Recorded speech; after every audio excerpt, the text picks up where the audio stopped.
Ah, the distinguished presiding bishop herself has deigned to join us. What a charming surprise. Don't overlook the main attraction, dear. I even wore my finest battle attire. I might have known you'd conspire with our enemy and lead some foolhardy crusade against me. Loyalty has eluded you for years, after all. Sentinels, if you would. Forming an alliance was necessary to combat the irrationality of your foolish endeavor. Those who fail to show reason do not deserve to lead this colony. Now, stand down. I will not. I am saving this colony from itself, and ridding it entirely of traitors and trespassers like you. Such bravado is unbecoming when you can't make good on your promises, Commander. Tell me, did you manage to stop us from bringing your peace talks to a swift end? As I recall, Greater Tranquility was reduced to little more than mangled ruins in a single moment. Greater Tranquility Station was a test? It was a modest success. I had hoped it'd hobble Auntie's choice in the Order once and for all, but it has proven to be a valuable lesson in patience. I was able to buy the time to enact the very plan before you. Though, judging from that vacant expression on your face, it would appear you've no idea what I intend. Very well. Once the rift destroys Arcadia, we shall edit the information stored within it and use the modulator to reshape our colony into its perfect form. Horizon Point's destruction all those years ago was a tragedy, yes, but without it, we might never have opened our eyes to our true purpose and the possibility of Arcadia's rebirth. When the matriarch discovered the first skip drive, she set us on a course to elevate humanity. We're now writing our path, and I will do my part as the architect intended. Intrepid, aren't you? Well, what's relevant is what came after. Our matriarch dissected this skip drive technology, learned its secrets, and enabled us to produce them en masse, which eventually led to the manifestation of rifts. But it was not until well after Horizon Point's untimely end that we understood the opportunity gifted us. The opportunity to reconstruct the colony in its perfect form. It is as the Grand Architect designed. And believe you me, I've no intention of letting you thwart our securing of a better future. One free of doubt and greed. It's your time that's running out, not mine. So go on, tell me all the ways I'm wrong. Better yet, tell the whole room how His Eminence, the Sovereign, was wrong. This was originally his plan, after all. I am merely a partner seeing it carried out. Do not presume to tell me what is or isn't the truth. I was advisor to the original Sovereign. I know the mind of a true leader. This is the path Henry should have taken. Yes, of course we argued over methodology. Henry was always too stubborn, too focused on the past to understand the opportunity before him. I regret that he had to make such a difficult choice. That one of the matriarch's heirs is not guiding us. But he needed to look beyond himself, like I am doing now. So you say, but you've yet to deliver any compelling evidence. Madness is rarely apparent to one in its throes. I wonder, would you even be capable of hearing facts if we offered them? I am the chosen shepherd of Arcadia and will not be spoken to like this. I am only doing what I must to restore this colony to what our matriarch envisioned. Free of war, strife, heresy. You must know that you have little chance of swaying me. I will not be distracted from taking what is owed to us. I will not be lectured by an outsider. It's just like the Earth Directorate, or any other interloper, to claim to better know the customs of those they invade. Certainly, if you had your way, you would claim Arcadia as yours, and rewrite history to suit your own aims. Heresy! I found her correspondence with the first bishop. She explicitly said she feared the Arcadian experiment would end as all similar projects did before it, in a crumbling heap of hubris. The matriarch foresaw many things. To think that we were not set apart from lesser societies, it is humbling. And it appears we have fallen prey to the very thing she warned of.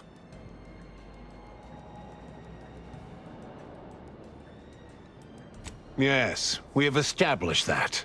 But regardless of how I may have misstepped before, I am not in the wrong now. All your so-called arguments are pure hearsay. You came here claiming so boldly that I would fail, but you have yet to provide any proof. So where is it? What do you have? And leave the traitors and invaders alive? No! Death is the only way forward. We can only be made pure from the ashes, despite whatever supposed proof you have to the contrary. Claim? If you cannot see the truth of my devotion written plain, then now I see why you are against me so. But you are wrong about the risk. We are losing this war. It is inevitable. The victors will brutally subdue us until we become corrupted. Until we forget our principles, our history, the very core of who we are. It is better that we perish together as proud protectorate, proud Arcadians. Preserving our purity is a mercy. More than that, is it not love? Even through extreme hardship and the tyranny of corporatists? Even if every aspect of the framework we've established is torn down around them? No. No. We have raised a stalwart people. Instilled principles of the protectorate in them from their first breath. Perhaps I must trust that they've taken our teachings to heart. There may yet be other ways to save my beloved Arcadia, but I cannot be the one to see them to their completion. I surrender. What? Oh, by the matriarch. It seems we have a problem. The rift has... well, it has nearly destabilized completely, and the modulator cannot close it in its current state from a safe distance. Destruction of Arcadia is imminent. Architect, help us. No, not all of us. A chance yet remains. We must bring the modulator as close to the rift as possible. However, when the rift folds in on itself, this ship and its operator will not survive. Looks like you're about to get everything you wanted. Condolences. I'm sure they'll build a nice statue in your honor. Death would be almost instantaneous for the operator in question. Let me be clear. I am not placing this burden upon your shoulders. This was my doing. And so it is my responsibility to set things right. I will give you time to vacate the ship. When you are clear, I will fly it into the rift myself. You are right. Arcadia will find its way without me. Think what you wish of me, but this is my responsibility. And that is something I will never shirk from. And I'm going with him. I am owed an existence in perfection after all I've done. I won't forget this, Commander. Whatever's left of me on the other side will be forever grateful. You ready? No backing down now. And so I must contend with the beast of my own making. Now go. We will see this work done. Thanks, Commander. Deep down, everyone dreams of total self-annihilation and ascension to a higher form of being. They're just too repressed to realize it. You know, I reckon I'm almost happy for Azza. Wow, she really rubbed off on me, didn't she? Let's get on with it then.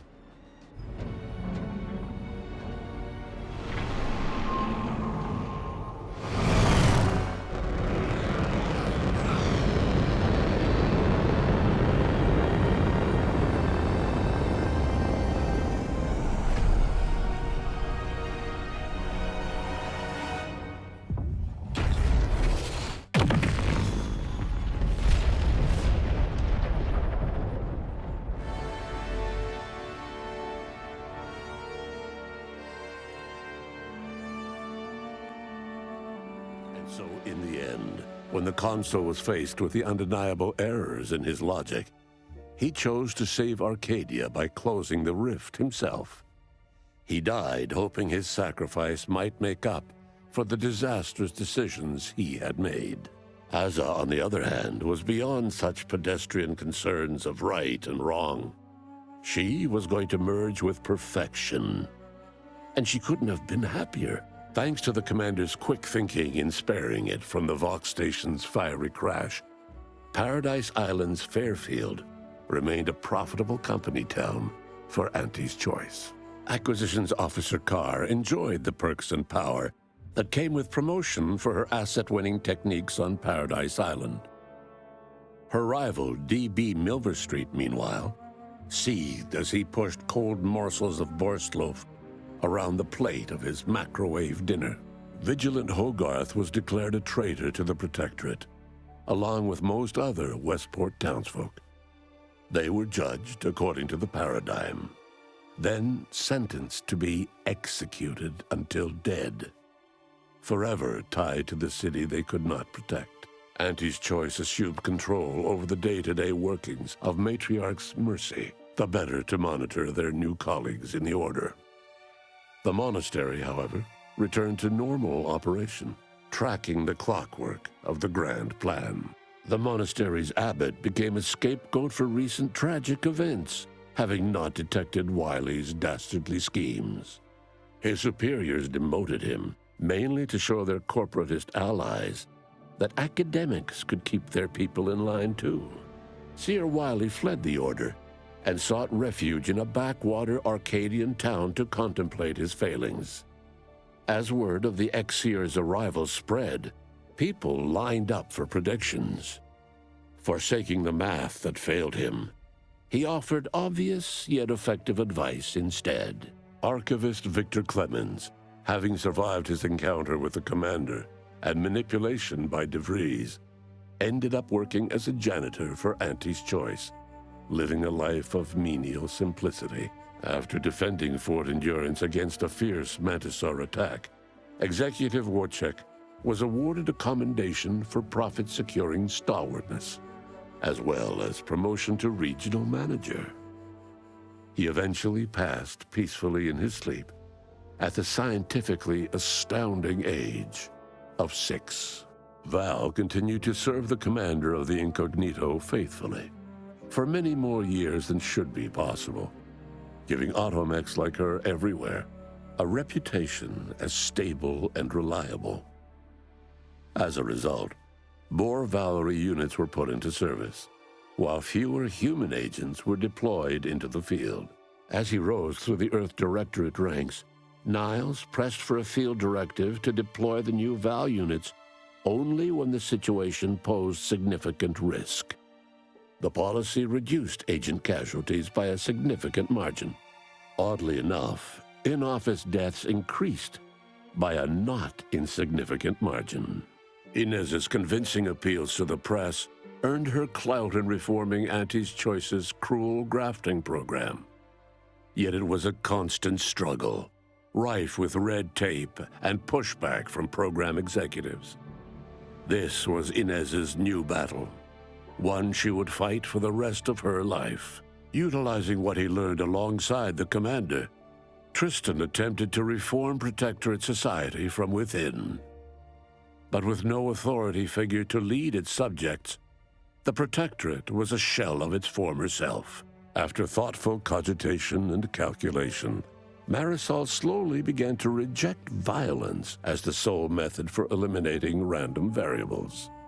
Not coincidentally, her social calendar began filling up. With the modulator schematics shared as joint intellectual property, Auntie's Choice and the Order's partnership remained steady, despite the need for constant compromise. For a time, the Arcadia colony thrived. Auntie Cleo went through the motions of accommodating the Order, yet privately aspired to keep free trade anything but free. She began a new initiative. Any corporation or government that refused her trade conditions was promptly dealt with, either via takeover or strategic use of rifts. Auntie made her first public appearance in years, inspiring a fashion trend in bubble helmets. In no time at all, she won more public support than Ruth, which she sought to use as leverage when the time was right. Ruth Basar proceeded to interface with the archive, an agonizing process that clawed away her lifespan. The archive computed that she was mistaken to compromise with the corporatists. To advance the plan, she needed to destroy them from within. So she proceeded to do just that. She had only been using the corporation for its logistical infrastructure. Auntie herself and at least some of her top executives needed to cease existing in Arcadia, either via assassination or skip-drive-assisted exile. Basar stripped the power from the corporatists in subtle ways, until it was too late for them to stop her. Yet it remained unclear how long the Order could sustain its dominance once Ruth Basar passed on to become one with the equation. Adrift without firm leadership, Protectorate subjects struggled with post-war life. A small band of hardliners collaborated to preserve their society in the face of Arcadia's new leadership. When Sovereign Varric was discovered in mental refreshment, the Order and Auntie's Choice bickered over what to do with him. They ultimately decided to announce his death, while letting him live the rest of his addled days behind closed doors aboard the undisputed claim. Until one day, Amos stumbled upon the Sovereign's private quarters and freed him, rocking the colony with a brief scandal. Despite the recent tumultuous events in Arcadia, it was business as usual for Free Market Station. Sub Rosa continued to supply the colony in the wake of the commander's actions. Unable to die in their sacred rift after it was closed, the Glorious Dawn heeded a new calling, seeking the modulators needed to create new rifts, so that they could die in those instead. The dangerous experimental research of Marisol's contact from Point Obviation lived on, with a Seer predicted 11.9% probability of yielding a universe-ending catastrophe. Meanwhile, an entrepreneurial work group of chemistricians unveiled a new flavor of Purple Berry Crunch. The release of the skip drive schematics to the public domain resulted in new and exciting opportunities for independent manufacturers. However, unchecked use of the drives would ultimately lead to an even greater proliferation of rifts, once again imperiling the galaxy. Fortunately, the Order stepped in. Leveraging their partnership with Auntie's Choice, the Order sold rift modulators to all skip drive manufacturers for a modest price, thus preventing another outbreak of rifts, while Auntie's Choice made a tidy profit. The rifts across Arcadia and beyond were soon closed. Trade quickly resumed, with Auntie's Choice handling logistics. Yet, more than just goods and resources traveled the re-established trade routes. The Order's version of scientism spread as well. Many colonies stabilized, many thrived, and some even rose to an Arcadian level of prosperity.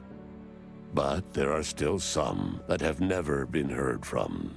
All of these events turned on the decisive actions of the Earth Directorate agent and their unique way of navigating Arcadia, its disparate factions, social complexities, ubiquitous product placement, and arsenal of absurdly satisfying weaponry. But through it all, and to this day, Earth has remained inexplicably dark.